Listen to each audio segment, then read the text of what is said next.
Right, morning all. Welcome back to Morning Cup by A. Aiman here. All right, so looking at the S&P 500, rebounded on Monday session, driven by a relief rally after the president nominated the fiscal conservative candidate for Treasury Secretary, right? Which also sent the US bond yield lower. So I think this optimism was also amplified by dovish comment from the New York Fed president, which reignited the hope for the December rate cuts as well. So investors also buy into retail stocks right ahead of this week's Black Friday sales, betting on the strong start to the holiday shopping season.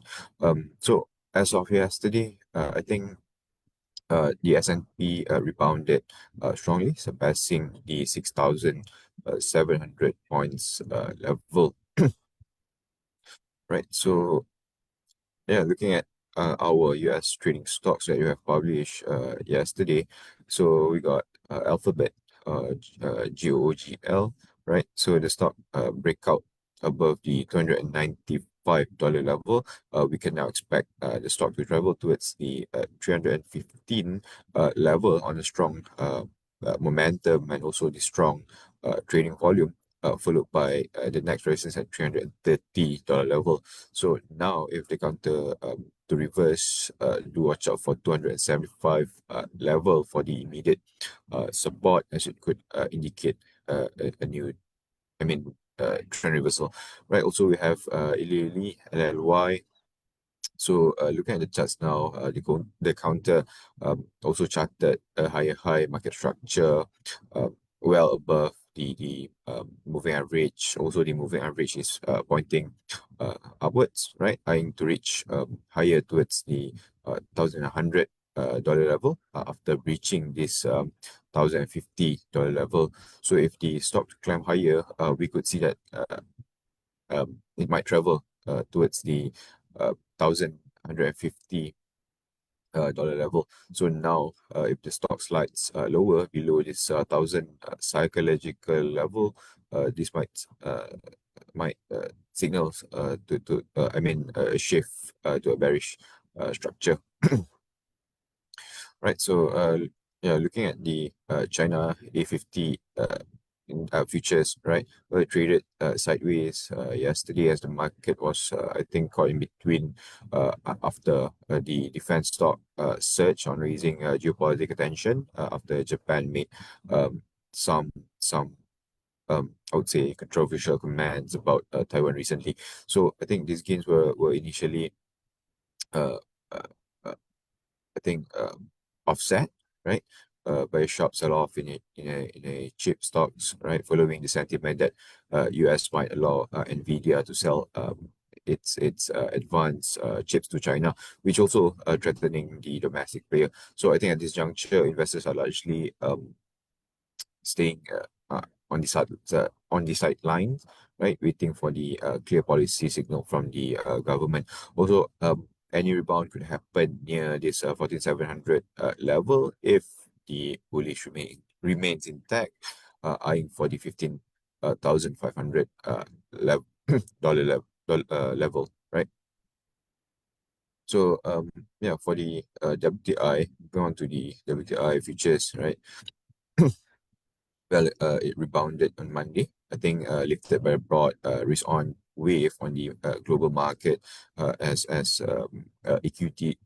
equity surge on renewed hope for the US rate cut and next month, and also the market friendly, I would say, yeah, market friendly treasury nominee, right? So um, prices were further supported by the new Middle East tension, also as Iranian security official urged, I think, a direct clash, right, with Israel following the killing of the Hezbollah commander, right? Um, so um, our view is that we see that this is a fresh risk premium. However, we see that now the prices still remains lower below $60 level, and a weakening in sentiment might send the price lower to $57 level support, right? All right, so also today I'll be having a BM technical webinar later at 1 to 2 p.m. So let's tune in and see what I have to share with you guys. Right, also later at night, I think Joseph also got a session with a Prim IPO briefing at 8 to 9 p.m. later. So let's join and let's find out some interesting things about this company, right? So yeah, coming back to Malaysia market, looking at the FKLI, well, it traded almost sideways yesterday, easing the intraday gains to close margin lower due to the weakness in uh, the utilities and also the healthcare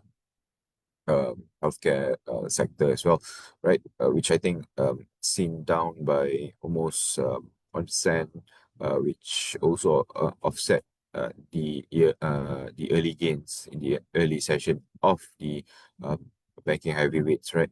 So I think the broader market was negative uh, with yeah reflecting cautious sentiment as investors track renewed hope for the US rate cut following the dovish comment from the Fed officials over the weekend recently, right? So yeah, I think trading volume also was significantly higher than usual, indicating uh, uh, uh, rotational play into lower price stocks, while I think blue chips is now consolidated. So at this juncture, FKLI and also uh, the FKLI and also the small cap index are flattish. So if you look at the FKLI now, the index now, right, the index now resorted to sideways before any rebound could happen. So um, still holding a positive trading bias remains unchanged for FKLI. Right, so yeah, I think yesterday in terms of sector performance, REIT and also consumer, right, consumer sector rebounded almost 1%, over 1%, reflecting better market sentiment towards towards the year end now, right?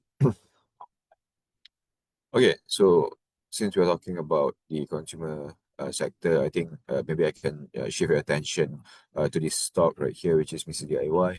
So yesterday, I think the stock rebounded almost 5%, over 5%, uh, right, rejecting from the upper downtrend channel, which also deemed as a completion of the recent pullback. So I think the index have uh, shown a pretty much positive signal, which also crossed above all the moving average right now, if you can see here. So also worth noting that the MACD, right, have crossed above its signal line, indicating a positive bullish move. So now we see that the 1 ringgit 70 cent resistance, followed by 1 ringgit 75 cent resistance, remains firm uh, for now, right? So this is our watch list for today, and for our Malaysia trading stocks, we got 99 Speedmart retail, right? So the stock has break out above the 340 cent level, once again on a strong volume. Also charted a positive uh, bullish Marubozu candlestick.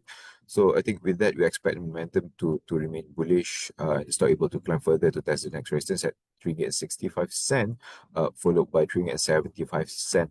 So if the stock clear below this 3 ringgit and 30 cent support, this could shift this stock to a bearish structure. Right. So also next we have SPCT. So the stock is experiencing a breakout as well at the 85 cent level. So if the stock to remain bullish, we expect the price to reach 89 cent in the coming session with high volume. Okay.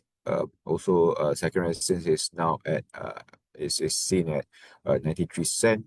So yeah, do watch out at the 81 cent level for any attempt of reversal. Right. So looking at the FCPO, yeah. So well, it dipped to almost 4 months low on yesterday's session, dragged down by a weak survey data showing that Malaysia export plunged in November. Right. So also which also confirm a sharp seasonal demand drop.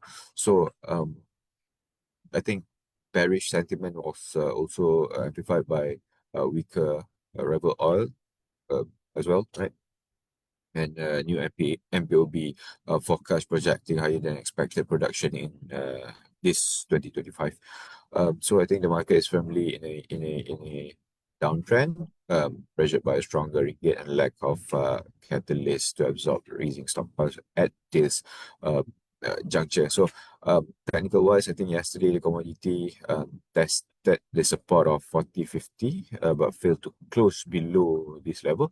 However, if breakout happen, we see that the next resistance to be at 4,000 psychological support level.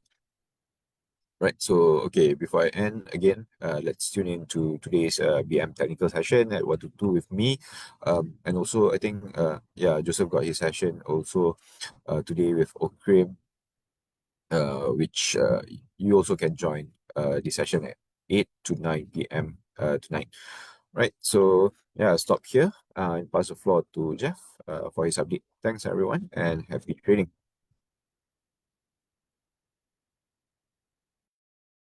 Okay, morning everyone. I'll start off with the results commentary on Telekom Malaysia.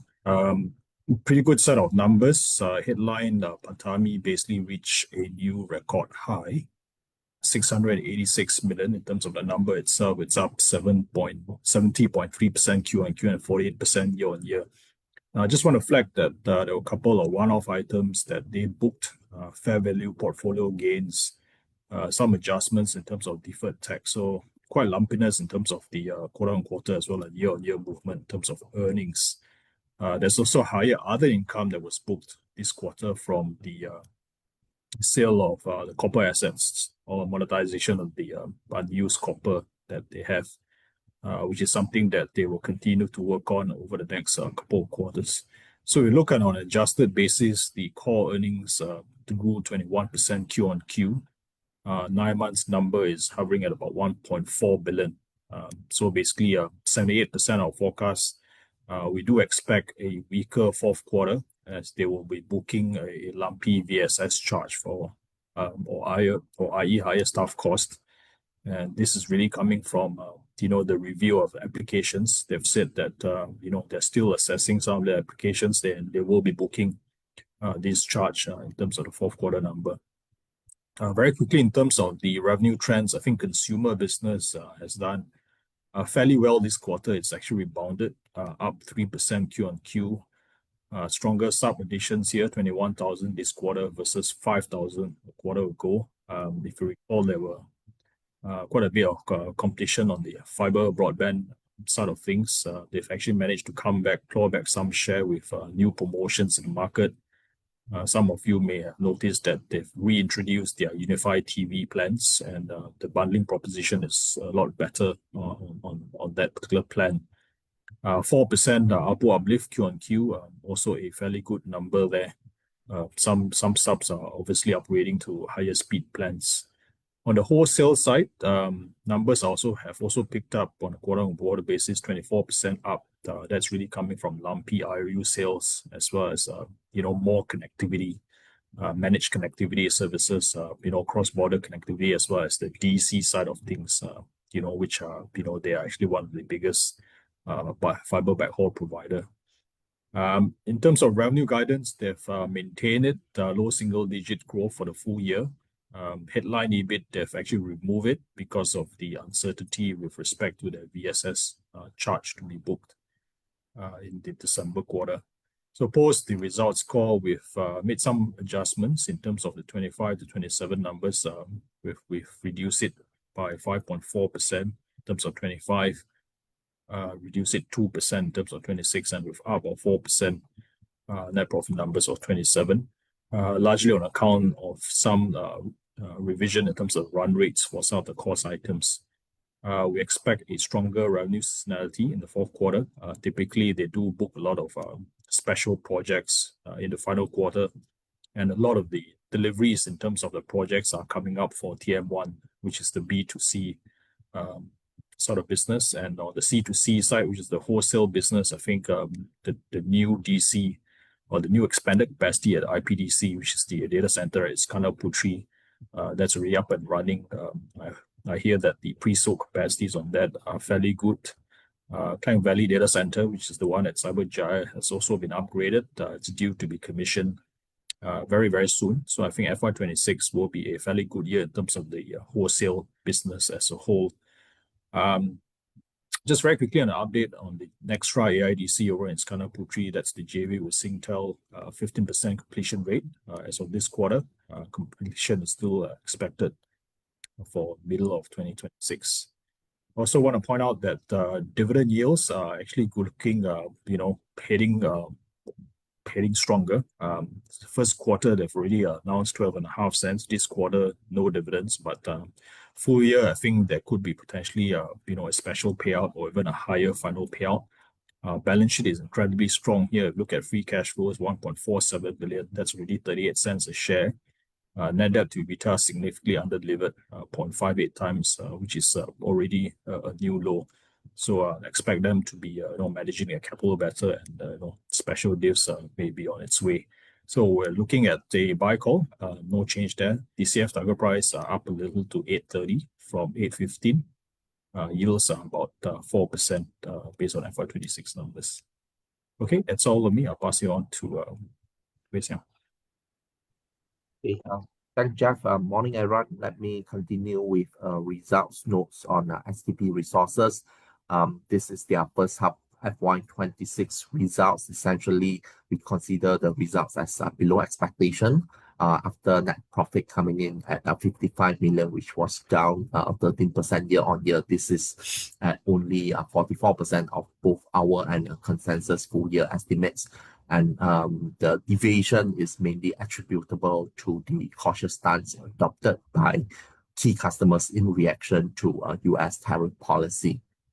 If we look at numbers, the first half sales was down 8% to 1.1 billion due to the reason mentioned just now with regards to the uncertainties arising from US tariff policy.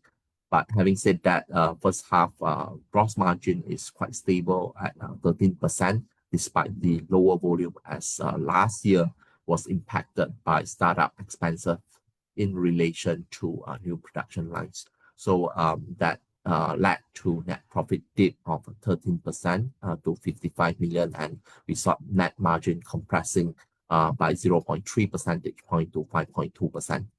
On a Q-on-Q basis, we saw some seasonal ramp up, but obviously that was milder or softer than what we anticipated. Sales was up 5% Q-on-Q, but net profit only saw a 1% growth due to the higher base, as there was a high forex gain recognized in the first quarter FY26. Going forward, we think there should be some downside risk to our margin assumptions, and hence we are cutting our numbers by between 12 to 20%. This is considering the cost pressure brought about by the US tariff policy. And but having said that, we think this could give rise to more opportunities as industry or the market could consolidate if some of the other competing suppliers are unable to cope with the cost down requests, and this should shift market shares to suppliers with a better scale and efficiency level, including people like SKP Resources. And meanwhile, we gather or we understand that SKP has been invited to bid for new products by key customers. This is the first time after more than 3 years. So this is a good piece of news. Other than that, I think they have started the new production lines for new customers, for 2 new customers end of last year or 2024. And the latest update is that one of them will be increasing their orders by another 100 million starting 2026. And on top of that, PP has also secured another new customers to start production in 2026 as well. This will worth another 100 million, and hence all this will help to drive the top line recovery in FY27. So post earnings revision, our target price is revised down to 92 cents. We are now using a more conservative valuation with a lower PE of 12 times, closer to the stock's mean. This is our target price is now 92 cents. So we are maintaining our buy call. We believe our current valuation is still attractive after our earnings cut. That's all from me. Let me stop here and pass on to the next speaker. Thank you. All right. Thank you, everyone. Thank you, Siang. So today we have a results review on Inta Bina. So Inta Bina's 9-month 25 results were higher by 25%, and was higher by 25%, and this was mainly due to stronger recognition coming from its property development arm, which saw its PAT triple in 9 months of 2025, and meanwhile construction saw a slight dip in terms of margins, as some of the projects were still at the infant stage. But all in, order book was at 1.8 billion ringgit, which gives an order book to revenue cover ratio of 3 times, which is rather healthy. Moving forward, we view that they could win up to 1.1 billion worth of new jobs for FY25, given that they have won about 865 million this year. So that could likely come from jobs from renowned developers like EcoWorld, Signprop, or even Masing, for example. So given that results are within estimates, we may make no changes, maintain buy with an 80 cents target price. So moving on to Pintaras. Pintaras's first quarter FY26 results of 6 million ringgit was 13% year-on-year lower, where met 21% of our estimates, which we deem to be in line in light of stronger quarters ahead. And the construction arm saw PBT almost half due to the fact that they have continuing overhead costs in Malaysia despite not having any jobs in Malaysia. Recall that 90% of the order book, or even all of the order book, is in Singapore at the moment. In terms of tender book, we have 3.5 billion worth of tenders. Bulk of it is in Singapore, which relates to your Housing Development Board projects, MRT projects, and potentially the Changi P5 filing packages. So given that earnings within estimates, we make no changes, but we do take the opportunity to roll forward our valuation base to FY27 from FY26. Hence, we derive a new target price of 2 ringgit 18 cents. Relating catalyst would be if we were to secure any potential new jobs, particularly the Changi T5 terminal filing jobs. So that's all from me, everyone. Thank you for dialing in today's session. We'll see you tomorrow at the same time, same place at RGB Morning Kappa at 8. Take care and have a good trading day.